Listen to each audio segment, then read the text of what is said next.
Hello बच्चों, मैं मोहन सिंह राजपूत आज की कक्षा में आपका स्वागत करता हूं। हम पढ़ रहे थे कक्षा 12 की इतिहास की पाठ्य पुस्तक का भाग 2 भारतीय इतिहास के कुछ विषय, और इसका नवा अध्याय शासक और इतिवृत्त, जिसमें हम मुगल बादशाह और उनके इतिहास के बारे में हम पढ़ रहे थे। ठीक है, तो ये पूरा अध्याय हमने पिछली कुछ कक्षाओं में पूरा कर लिया था और आज की कक्षा में हम अपनी पाठ्य पुस्तक के प्रश्न उत्तरों को हल करेंगे। तो आइए बच्चों, शुरू करते हैं आज की कक्षा पहले प्रश्न के साथ। तो देखिए, प्रश्न नंबर 1, मुगल दरबार में पांडुलिपियां तैयार करने की प्रक्रिया का वर्णन कीजिए। हमने बात की थी कि मुगल काल में जो इतिहासकार थे वो अपने हाथ से किताबें लिखते थे, ग्रंथ लिखते थे, और बाद में जो मुगल किताब खाना होता था उसमें बहुत सारे लेखक, चित्रकार, पन्ने तैयार करने वाले बहुत सारे लोग रोजगार पाते थे, काम करते थे। वो अपने हाथ से फिर उनकी नकल उतारते थे। बस उन्हीं को क्या कहते थे? पांडुलिपि कहते थे। मतलब प्रिंटिंग प्रेस का आविष्कार हुआ नहीं था, इसलिए हाथ से लिखी हुई पुस्तकें, उनकी नकल उतारी जाती थी, जिनको पांडुलिपि कहा जाता था। वो किस तरह वो पांडुलिपियां तैयार होती थी उसका वर्णन हमें करना है।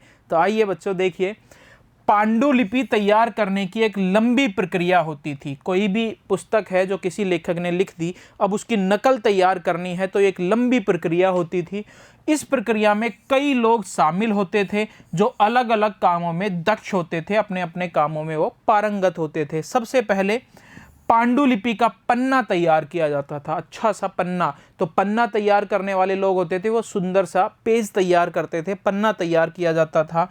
जो कागज बनाने वालों का काम था, तो कागज बनाने वाले पहले व्यक्ति थे जो पांडुलिपि में काम को आगे बढ़ाने के लिए सबसे पहले कागज की जरूरत होती थी। तो कागज बनाने वाले अच्छा सा कागज तैयार करते थे। मुगल जो किताब खाना होता था उसमें तैयार किए गए पन्ने पर अत्यंत सुंदर अक्षर में पाठ की नकल तैयार की जाती थी। सुंदर लिखाई वाले फिर लोग होते थे, वो उसमें सुंदर नकल फिर लिखते थे, ग्रंथ की नकल उस पन्ने पर वो उतारते थे।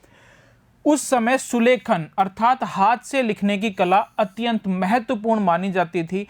इसका प्रयोग भिन्न भिन्न शैलियों में होता था। सरकंडे के टुकड़े को स्याही में डुबोकर लिखा जाता था, कलम बनाई जाती थी, सरकंडे के टुकड़े को स्याही में डुबो डुबो के लिखा जाता था।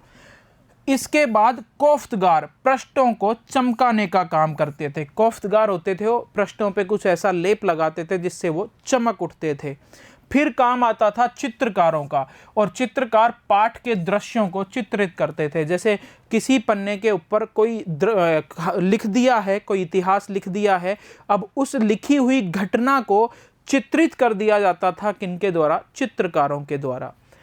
अंत में जिल्द साज फिर प्रत्येक पन्ने को इकट्ठा करके उसे अलंकृत आवरण देता था।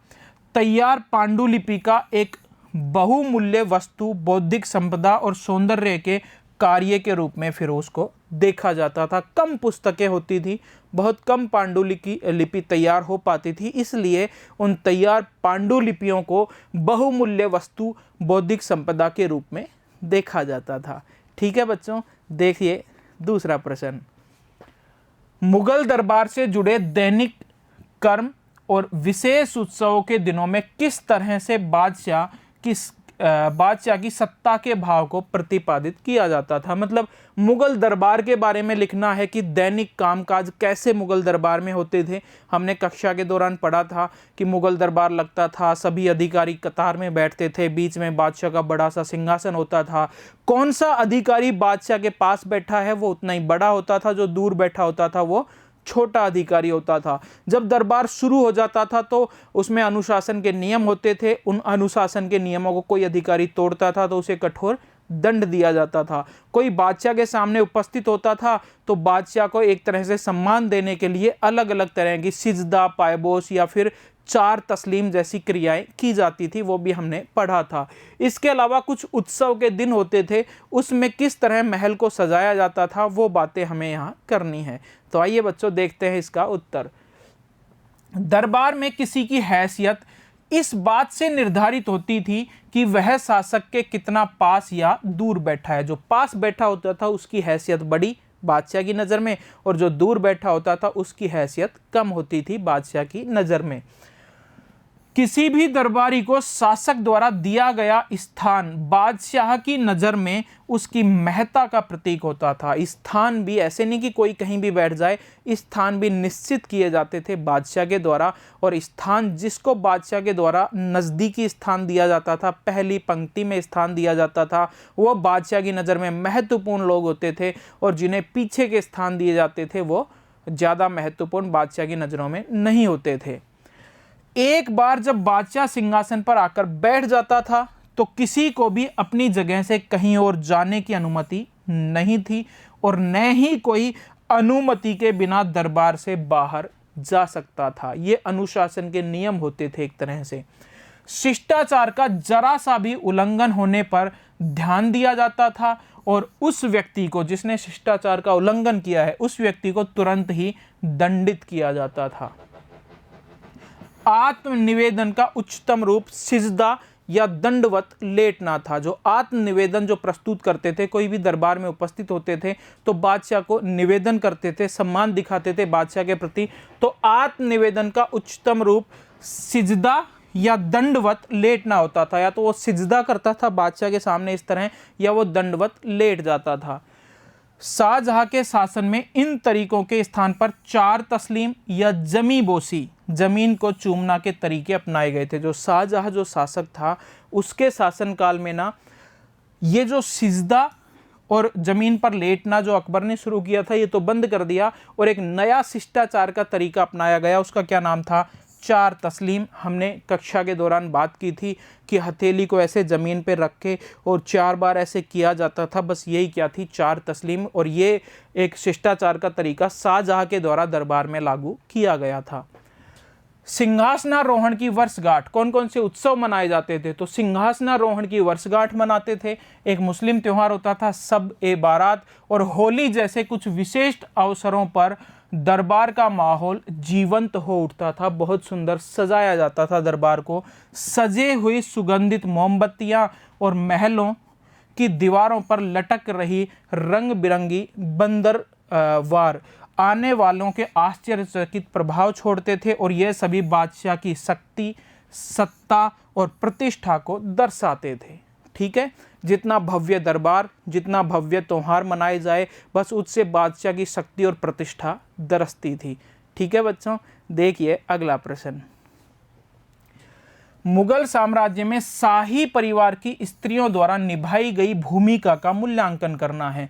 जो मुगल साम्राज्य है उसमें जो शाही बेगमें या उनकी शहजादी या राजकुमारियां वगैरह होती थी, वो कौन सी भूमिकाएं निभाती थी, वो हम यहाँ पर बात करेंगे अभी। तो हमने बात की थी कि जैसे बहुत सारी विद्वान महिलाएं होती थी, जैसे गुलबदन बेगम थी जो बाबर की तो पुत्री और हुमायूं की बहन थी। उसने एक ग्रंथ लिखा था हुमायूं नामा। इसके अलावा एक शाहजहां की बेगम थी नूर जहां। उसने पूरे वित्तीय अधिकार, पूरे दरबार के कामकाज अपने हाथ में ले लिए थे। तो ये सारी चीज़ें हमें यहाँ बात करनी है। साथ ही शाहजहां की पुत्रियाँ जहां आरा और रोशन आरा के बारे में भी यहाँ लिखना है। तो देखिए इसका उत्तर, मुगल शाही परिवार में बादशाह की पत्नियां, उपपत्नियां, उनके नज़दीकी एवं दूर के रिश्तेदार, जैसे उनकी माता, कोई सौतेली माता या उपमाताएं, बहन, पुत्री, बहू, चाची, मौसी, बच्चे आदि रहते थे। और जहाँ ये रहते थे बादशाह के साथ, उसको कहते थे हरम। ठीक है, हरम फारसी भाषा का एक शब्द है जिसका अर्थ होता है पवित्र स्थान। के साथ साथ महिलाएं, परिचायिकाएं तथा गुलाम भी उस महल में रहते थे। नूर जहां, जो कि जहांगीर की एक ईरानी बेगम थी, महत्वपूर्ण बेगम थी। नूर जहां के बाद मुगल रानियों और राजकुमारों ने महत्वपूर्ण वित्तीय स्रोतों पर नियंत्रण रखना शुरू कर दिया था। शाहजहां की पुत्रियां एक थी जहांआरा, एक थी रोशन आरा, को ऊंचे शाही मनसबदार के समान वार्षिक आय भी होती थी। और जब इनके पास संसाधन आ गए तो इन्होंने अपनी मर्जी के अनुसार नए महल और नई तरह की चीज़ें बनानी शुरू कर दी थी। संसाधनों पर नियंत्रण ने मुगल परिवार की महत्वपूर्ण स्त्रियों को इमारतों व बागों के निर्माण का अधिकार दे दिया था। जैसे जो जहांआरा थी, शाहजहां की पुत्री, उसने शाहजहां की जो नई राजधानी थी शाहजहानाबाद जो दिल्ली में थी कि नई वास्तुकलात्मक परियोजनाओं में हिस्सा लिया था और इसमें आंगन व बाग के साथ एक 2 मंजिली भव्य इमारत इसने बनवाई थी, एक महल इसने बनवाया था जिसका क्या नाम था, कारवां सराय। आगे बात करें कि शाहजहां के हृदय स्थल शाहजहानाबाद जो था, जो नया राजधानी बनाई थी शाहजहां ने, तो शाहजहानाबाद के हृदय स्थल चांदनी चौक की रूपरेखा भी किसके द्वारा बनाई गई थी, जहांआरा के द्वारा बनाई गई थी। गुलबदन बेगम द्वारा लिखी गई रोचक पुस्तक जिसका क्या नाम है, हुमायूं नामा, से हमें मुगलों की घरेलू दुनिया की एक झलक मिलती है। तो ये सारी हमने बात की कि मुगल कालीन जो स्त्रियां थी उनकी क्या भूमिकाएं होती थी। अगला प्रश्न देखिए बच्चों, वे कौन से मुद्दे थे जिन्होंने भारतीय उपमहाद्वीप से बाहर क्षेत्रों के प्रति मुगल नीतियों एवं विचारों को आकार प्रदान किया। तो भारत के बाहर वो कौन सी ऐसी चीज़ें थी जिसके कारण मुगल रुचि लेते थे। जैसे हमने बात की थी कि ईरान के सफावी राजा और मुगलों के बीच एक किला पड़ता था कंधार, उसको लेकर इनमें संघर्ष चलता रहता था। वो सारी बातें यहाँ अपने को करनी है। ठीक है, तो देखिए, मुगल बादशाह देश की सीमाओं से परे भी अपने राजनीतिक दावे प्रस्तुत करते थे।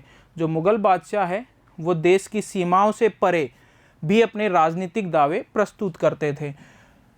अपने साम्राज्य की सीमाओं की सुरक्षा, पड़ोसी देशों से यथासंभव मैत्रीपूर्ण संबंधों की स्थापना, आर्थिक और धार्मिक हितों की रक्षा जैसे महत्वपूर्ण मुद्दों को भारतीय उपमहाद्वीप से बाहर के क्षेत्रों के प्रति मुगल नीतियों एवं विचारों को आकार प्रदान करने में महत्वपूर्ण स्थान था। आगे बात करें कि मुगल सम्राटों ने इन्हीं मुद्दों को ध्यान में रखते हुए उपमहाद्वीप से बाहर के क्षेत्रों के प्रति अपनी नीतियों का निर्धारण किया था कि भारत पर कोई हमला करे तो वो सीमावर्ती चौकियों पर अपना नियंत्रण रखे। इन चीज़ों को ध्यान में रखते हुए उन्होंने अपनी विदेश नीति निर्धारित की थी। तो मुगल तथा कंधार, तो मध्यकाल में अफगानिस्तान और ईरान, अफगानिस्तान को ईरान और मध्य एशिया के क्षेत्रों से अलग करने वाला हिंदू कुश पर्वत द्वारा निर्मित सीमा का विशेष महत्व था। मुगल शासकों के ईरान व तुरान के पड़ोसी देशों के साथ राजनीतिक व राजनयिक संबंध इसी सीमा के नियंत्रण पर निर्भर थे। जो ईरान के सफावी, उधर अफगानिस्तान और इधर भारत के मुगल, इनके बीच पड़ता था कंधार का किला और हिंदू कुश पर्वत। तो कंधार के किले और हिंदू कुश पर्वत पर मुगल अपना नियंत्रण बना के रखना चाहते थे ताकि वो भारत के अंदर ना घुस सके। उल्लेखनीय है कि भारतीय उपमहाद्वीप में आने का इच्छुक कोई भी विजेता हिंदू कुश पर्वत को पार किए बिना उत्तर भारत तक पहुंचने में सफल नहीं हो सकता था। अतः मुगल शासक उत्तरी पश्चिमी सीमा पर सामरिक महत्व की चौकियों, विशेष रूप से काबुल व कंधार पर अपना कुशल नियंत्रण स्थापित करने के लिए सदैव प्रयत्नशील रहे और काबुल और कंधार पर नियंत्रण को लेकर ही विदेशी देशों के साथ इनके झगड़े भी हुए थे। अतः मुगल सम्राट कंधार को मुगल साम्राज्य की सुरक्षा की प्रथम पंक्ति का निर्माण करता था। जो कंधार है वो प्रथम पंक्ति का निर्माण करता था, पर अधिकार बनाए रखने के लिए सदैव प्रयत्नशील रहते थे। कंधार पर जो प्रथम सीमा चौकी है एक तरह से, उस पर अपना अधिकार बनाए रखने के लिए मुगल शासक हमेशा प्रयत्नशील रहे। समुद्र पर जब पुर्तगाली शक्ति का आधिपत्य स्थापित हो गया तो हो जाने के कारण मध्य एशिया का समस्त व्यापार भी इसी मार्ग से होता था। जब समुद्र पे भारत का रास्ता पुर्तगालियों ने खोज लिया तो समुद्री व्यापार पर एक तरह से पहले अरबी लोग भारत से व्यापार करते थे, पुर्तगालियों ने अरबी लोगों को वहाँ से खदेड़ दिया। अब जो अरब के लोग भारत से व्यापार करते थे वो भी काबुल और कंधार के रास्ते से होकर भारत में आते थे। तो काबुल कंधार अच्छे व्यापारिक मार्ग पर स्थित था, इसीलिए मुगल बादशाह इस पर अपना नियंत्रण बना के रखना चाहते थे। अतः कंधार जैसे सामरिक एवं व्यापारिक दृष्टि से महत्वपूर्ण क्षेत्र पर अपनी प्रभुता स्थापित करना मुगल सम्राटों की विदेश नीति का एक महत्वपूर्ण उद्देश्य था, क्योंकि कंधार जो है वो सामरिक दृष्टि से भी और व्यापारिक दृष्टि से भी, दोनों दृष्टि से महत्वपूर्ण है। इसीलिए मुगल बादशाह इस पर अपना नियंत्रण स्थापित करके रखना चाहते थे। कंधार मुगल तथा ईरानी साम्राज्य की सीमा पर स्थित था। कंधार जो है, जैसे यहाँ कंधार है, इधर ईरानी साम्राज्य है, इधर मुगल साम्राज्य है, तो इस तरह कंधार की स्थिति थी। अतः दोनों ही साम्राज्यों के लिए इसका विशेष महत्व था। परिणाम स्वरूप दोनों शक्तियाँ, ईरान के सफावी और भारत के मुगल, दोनों शक्तियाँ कंधार पर अपना अधिकार बनाए रखने के लिए निरंतर प्रयत्नशील रहे। जैसे 1545 में मुगल सम्राट हुमायूं ने कंधार पर अधिकार कर लिया था। मुगल सम्राट हुमायूं ने 1545 में कंधार को जीत लिया था, किंतु 2 वर्ष बाद ही इस पर ईरानियों ने पुनः अधिकार कर लिया। ईरानी लोगों ने वापस से फिर कंधार को जीत लिया। फिर 1595 में अकबर के शासनकाल में कंधार पर मुगलों का प्रभुत्व फिर से स्थापित हो गया, किंतु 1622 में, जब जहांगीर था उस समय, 1622 में यह उनके हाथों से निकल गया। तो 1545 में हुमायूं ने जीता, 2 वर्ष बाद ही वापस ईरानियों ने जीत लिया कंधार को। फिर 1595 में अकबर ने कंधार को जीता, लेकिन 1622 में जाके वापस ईरानियों ने कंधार पे कब्जा कर लिया और फिर मुगल इसको कभी दोबारा जीत ही नहीं पाए। तो 1638 में मुगलों ने कंधार पर कुछ समय के लिए अधिकार किया, लेकिन 1649 में ही कंधार पर पुनः ईरान का अधिकार हो गया। तत्पश्चात बार बार प्रयास करने पर भी कंधार को मुगल साम्राज्य का अंग नहीं बनाया जा सका। आप देखिए अगला प्रश्न, मुगल प्रांतीय प्रशासन के मुख्य अभिलक्षणों की चर्चा कीजिए। केंद्र किस तरह से प्रांतों पर नियंत्रण रखता था, यह भी बताना है। हमने बात की थी कि सबसे ऊपर होता है केंद्र, इसके नीचे होते हैं प्रांत, और प्रांतों को क्या कहेंगे यहाँ पर, सूबे। उसके नीचे होते हैं जिले, जिलों को यहाँ पर क्या नाम दिया था, सरकार। फिर तहसील होती है, तहसीलों को यहाँ पर क्या कहा था, परगना। तहसीलों को क्या नाम दिया था, परगना। इस तरह से परगना नाम दिया था। तो ये जो है वही बताना है कि केंद्र में तो बादशाह मुखिया होता था, लेकिन जो प्रांतीय प्रशासन था, मतलब सूबे की सरकार किस तरह से चलाते थे, उसके बारे में हमें यहाँ पर बताना है। तो देखिए, अब मुगल सम्राटों की प्रांतीय शासन व्यवस्था का स्वरूप केंद्रीय शासन व्यवस्था के स्वरूप के समान ही था। जैसे केंद्र में बख्शी, सद्र उस सुदूर और एक वित्त मंत्री दीवान होता था, उसी तरह प्रांतों में भी तीनों मंत्री पद होते थे। केंद्र में जैसे बादशाह होता था, ऐसे ही प्रांतों में मुख्य अधिकारी सूबेदार या गवर्नर होता था, जिसकी नियुक्ति बादशाह के द्वारा की जाती थी। तो मुगल काल में विभिन्न सम्राटों के शासन काल में प्रांतों की संख्या भी भिन्न भिन्न रही। जैसे अकबर के समय 15 थे, फिर बाद में अलग अलग बादशाहों के समय प्रांतों की संख्या अलग अलग रही। जैसे अकबर के शासनकाल में प्रांतों की संख्या 15 थी, जहांगीर के शासनकाल में 17, और सबसे ज़्यादा प्रांत किसके समय थे, औरंगजेब। तो औरंगजेब के शासनकाल में साम्राज्य में 21 प्रांतों की संख्या हो गई थी। अब प्रांतों का शासन चलता कैसे था, देखिए। प्रांतीय शासन व्यवस्था के प्रमुख अभिलक्षण इस प्रकार थे। प्रांतीय शासन की पूरी जिम्मेदारी किस अधिकारी पर होती थी, सूबेदार पर। तो देखिए, पहला अधिकारी सूबेदार। सूबेदार प्रांत का सर्वोच्च अधिकारी था, जिसे साहिब ए सूबा, नाजिम या सिपह सालार ये नाम दिए जाते थे। आदि नामों से इसको जाना जाता था। अब है, सूबेदार की नियुक्ति स्वयं सम्राट के द्वारा की जाती थी, और वह सम्राट के प्रति ही उत्तरदायी होता था। अपनी पूरी रिपोर्ट वो सरकार, पूरे सूबे की सरकार की रिपोर्ट वो सम्राट के सामने ही प्रस्तुत करता था। सूबे के सभी अधिकारी उसके अधीन होते थे। किसके अधीन होते थे, सूबेदार के अधीन। फिर है दीवान। दीवान प्रांत का प्रमुख वित्तीय अधिकारी होता था। वित्तीय अधिकार, प्रांत के सारे वित्तीय अधिकार वो किसके पास होते थे, दीवान के पास।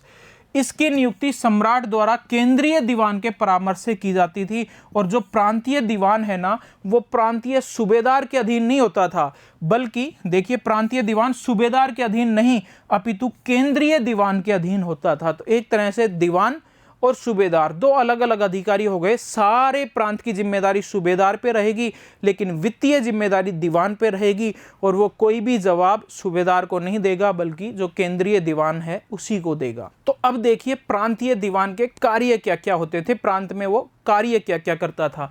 तो प्रांतीय दीवान जो है ना, प्रांतीय खजाने की देखभाल करता था।